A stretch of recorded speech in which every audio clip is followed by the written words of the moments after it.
Steaks? Okay, now we're on to steaks. Okay, so we have the pine nuts over there. Well, the pine nuts are for the salad I made.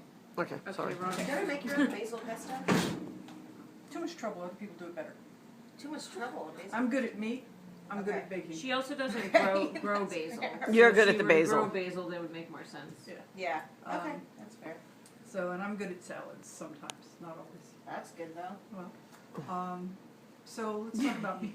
You're like, Most of the meat you can buy from the grocery store is inferior meat. Almost all of it's inferior meat. It's inferior for a lot of reasons. The best cuts of meat are reserved for the really high-end restaurants in this country. If you can't go in a grocery store and buy prime beef, because the farms that raise that prime cut get a premium price on that from the rest of the industry. And that's not to say that all restaurants serve prime beef, most of them don't.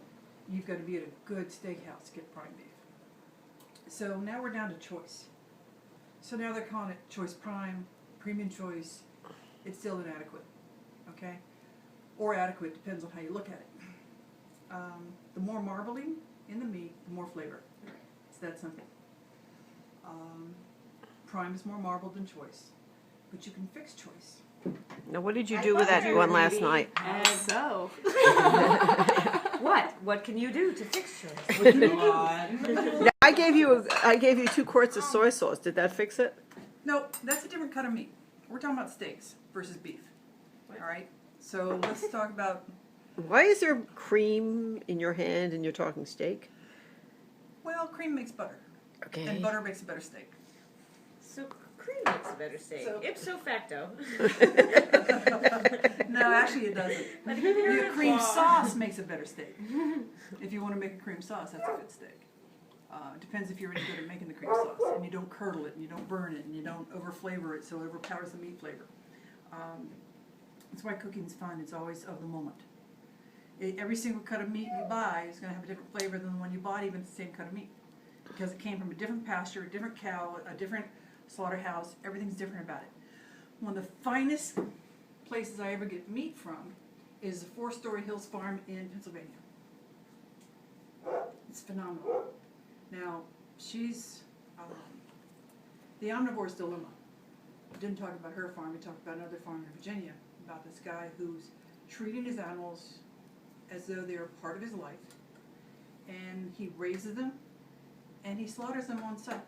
That means they don't get loaded into a big van, a big cargo van, and taken to a slaughterhouse with all the attendant chemical Anxiety? reactions in the body Anticipation, under that stress. stress.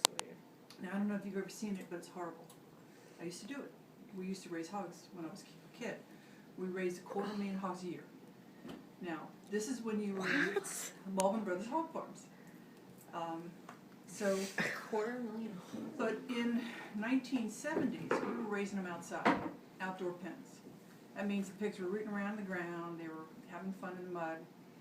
They were still in a confinement, but it was a humane confinement compared to what they do to them in the animal industry today.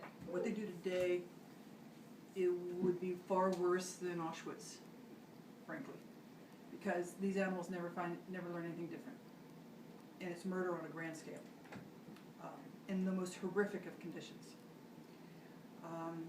And about the time that I was in running the outdoor pens, we'd get up every morning at 4 o'clock. I'd get on hip boots, and the hogs that were ready for sending off to the slaughterhouse would be herded through the pens, and there were usually about 200 hogs per pen.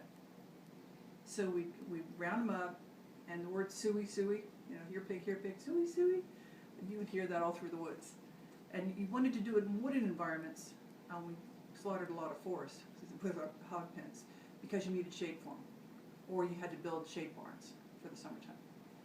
But you herd them up into this long chute, and they begin to, narrows and narrows, so they're finally going up the chute into this big cargo truck trailer that has slats on each side, and they're pushed to the front by all the pigs coming from behind.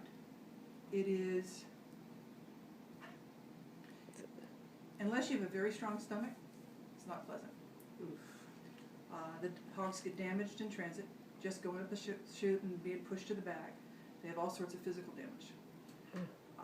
And then they're in that van for a few hours, going from the farm to the slaughterhouse.